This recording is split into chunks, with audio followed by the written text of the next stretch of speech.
Royalty. Royalty. Lit parents. This week we will be continuing with the Great Flood. Our scripture reading comes from Genesis chapter 6, verses 17 through 22. Our lesson objectives are: children will learn what biblical grace is. Children will learn the Hebrew word for grace. Children will learn what it means to be protected by Yah. Children will learn how obedience is required in order to experience protection. Our I can and I know statements for this week are: I know what grace means. I can summarize the story, and I know what it means to follow Yah and be invited into His protected space.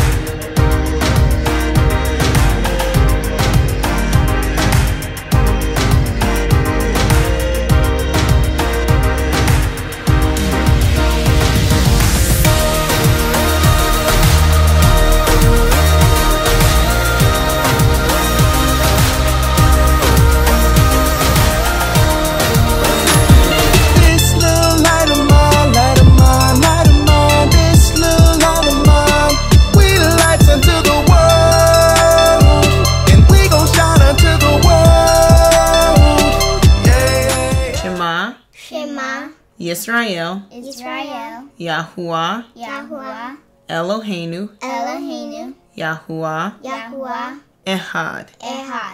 Va'ahavta, et, Yahuwah, Eloheha. Behol, Levavacha, Uvhol, Nafshecha, Uvhol, Meodecha. Psalm 46. Yahuwah is our refuge and strength, a very sufficient help in troubles. Therefore we will not fear though the earth change, and though the mountains totter into the midst of the sea, though its waters roar and foam, though mountains shake with surging water. Selah. There is a river whose streams gladden the city of Elohim, the holiest of the dwellings of the Most High. Elohim is in her midst, and she will not be made to totter. Elohim will help her at daybreak. Nations roar, kingdoms shake. He utters his voice, the earth melts. Yahuwah of hosts is with us. Our high stronghold is the Elohim of Jacob. Selah.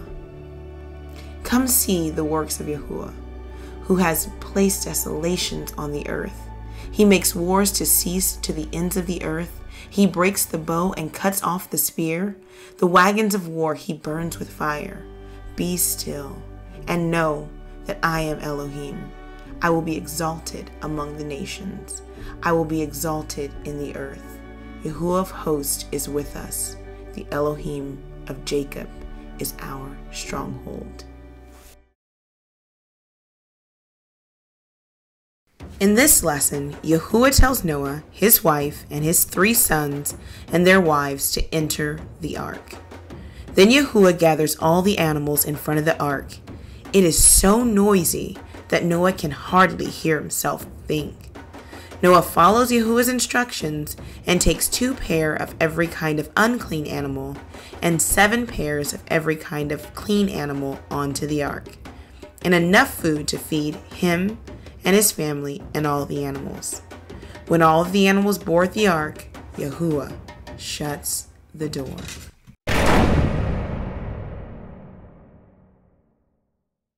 The Flood, Part 2. Yahuwah said to Noah, "Take every kind of food into the ark for you and the animals." Noah did exactly what Yahuwah said. He collected dried fruit, vegetables, fish for his family, and grain and hay for the animals. Noah's wife had been preparing meals for years, so she knew they had plenty to eat. "Now," said Yahuwah, "take your family into the ark and get ready. I will gather the animals and bring them to you." Noah's family shivered with excitement. What had Yahuwah planned next? They picked up their belongings and carried them into the ark. And Noah waited for the animals to arrive.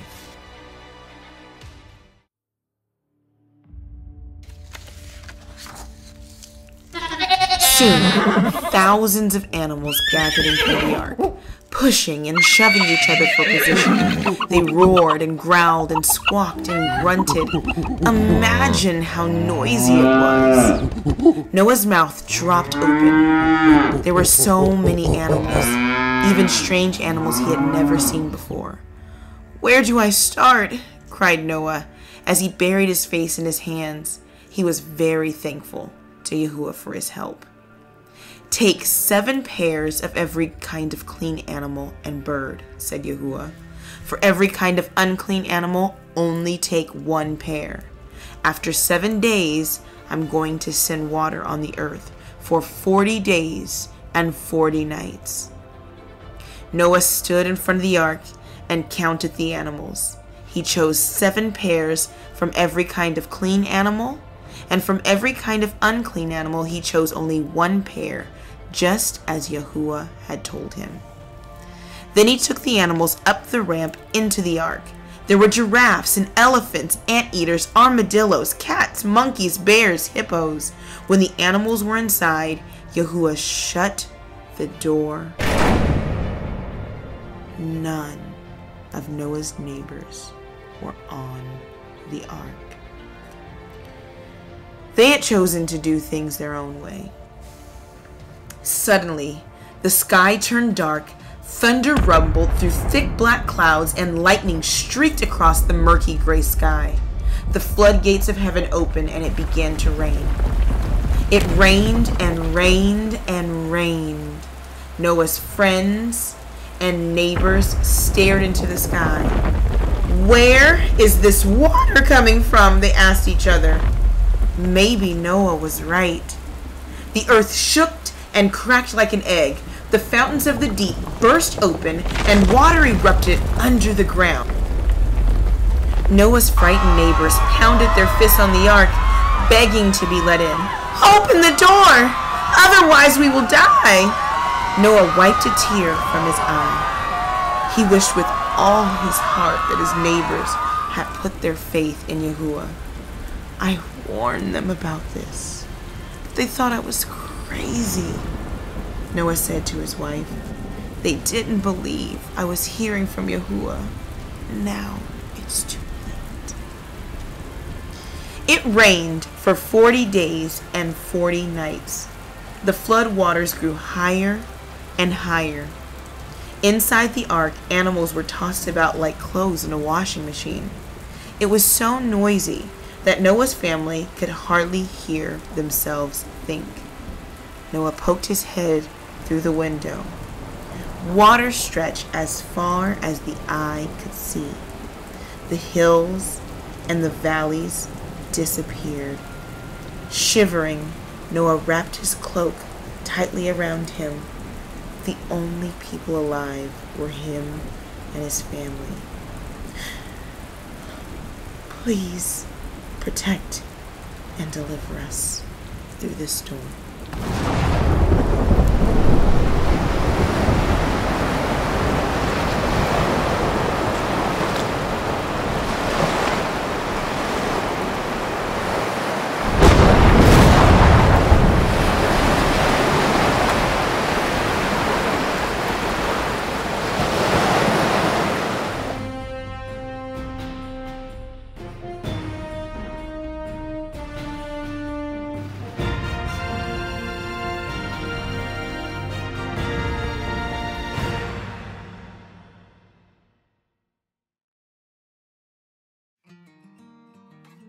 And we're going to learn a new Hebrew word. For those of you that may not know Hebrew, we're going to use a very, very simple method in order to get us all on the same page. This simple method is the method of using the pictograph form or the ancient picture form so that we can all understand what these words mean. As we progress through our lessons, we'll incorporate or we'll add in the other forms of Hebrew, but for now, since we're starting out, we're going to use the pictures that we can see and experience with our eyes.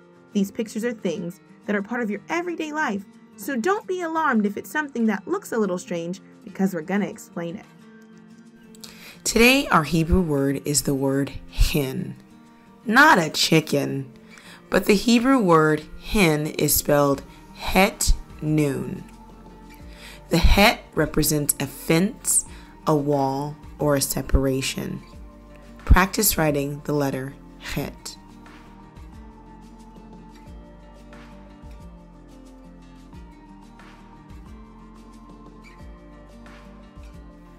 The second letter is nun. It represents fish, seed, activity, life. Practice writing the letter nun.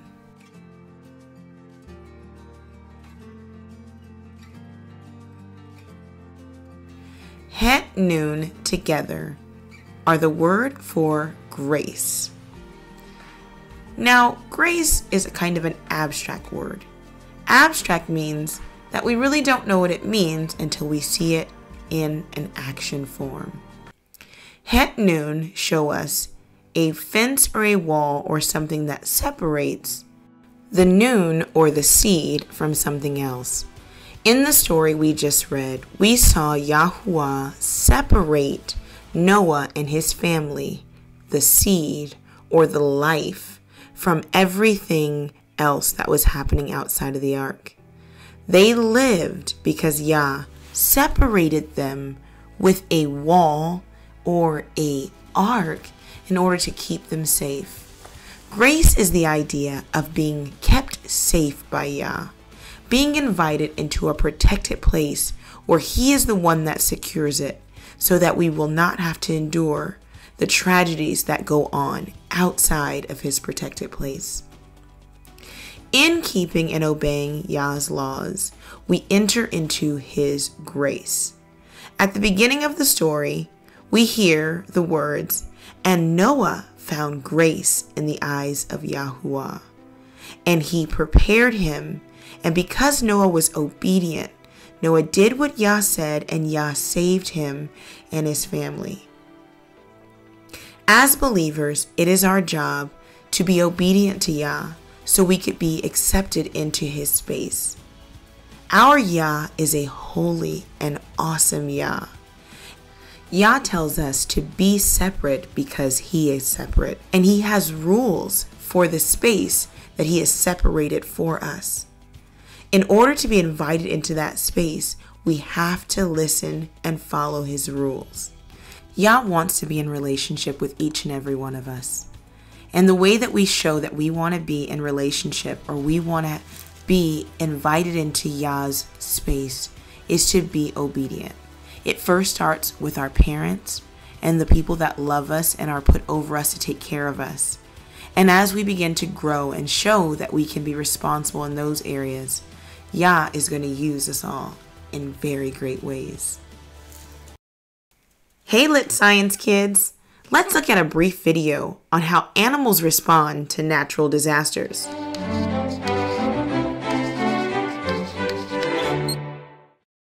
Hey Brain Stuff, it is me, Ben. So have you heard about how pets sometimes go missing just before an earthquake hits? Or how about in 2004 when a tsunami hit Southeast Asia and killed more than 200,000 people, but almost no wild animals? Did you know that dogs, elephants, antelopes, bats, and even flamingos fled the scene before the waves hit? Even flamingos, man. Many people assume this is because animals are more attuned to their environment than we are. Others like the United States Geological Survey, say that there is no connection between animal behavior and natural disasters. But if there were, wouldn't it warrant a closer look? I hope so, because that's what this episode is about. The majority of researchers looking into this aren't claiming that animals have some kind of weird sixth sense or anything supernatural going on. What they do think, however, is that animals make a greater use of their senses than we do. So most likely, animals can hear sounds that we cannot, especially the infrasonic, low-pitched vibrations made by earthquakes, storms, volcanoes, avalanches, oceans, and other stuff. So with their greater sensitivity to noise, it makes sense that animals would perceive these before us. If you heard a deep rumbling sound coming at you from a wide angle, ask yourself, what would you do? Hang out making sandwiches? I know, the next question is, well, Ben, what kind of sandwich? But that's an episode for a different show, which you should also watch. Did it pop up? Okay. One study that supports this infrasonic hearing theory came about when a guy named Stanley Coren was studying whether dogs suffered from seasonal affective disorder. So one day, many of his 193 test dogs suddenly flipped out. They lost it. Coren couldn't figure out what was going on until a day later when he noticed that an earthquake struck nearby at a 6.8 on the Richter scale. Here's where it gets crazy. After reviewing the results, Coren found that 14 of the animals had hearing impairment, and those were the dogs that did not become anxious before the earthquake. So digging deeper, he noticed that dogs with floppy ears were less likely to be agitated than those, like perky open ears. So it looks like the strength of their sense of hearing was what attuned the dogs to the earthquake's low tones. Another theory is that through their sense of touch, animals can feel vibrations through the ground or sense shifts in air or water pressure. Scientists have observed that sharks change their behavior when storms cause pressure drops,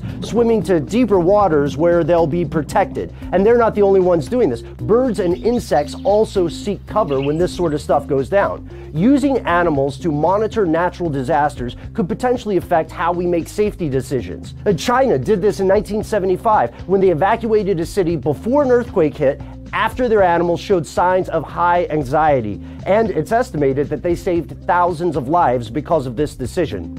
So what do you think? Have you ever witnessed an animal predict a disaster? Does your cat get weird right before something goes down? Let us know in the comments, and don't forget to subscribe so we can alert you to all kinds of cool stuff for your brain. This week's memory verse is from Proverbs 8:32 through 36. Now therefore, hearken unto me, O ye children, for blessed are they that keep my ways. Hear instruction, and be wise, and refuse it not. Blessed is the man that heareth me, watching daily at my gates, waiting at the post of my doors. For whosoever findeth me findeth life, and shall obtain favor of Yahuwah. But he that sinneth against me wrongs his own soul. All they that hate me love death.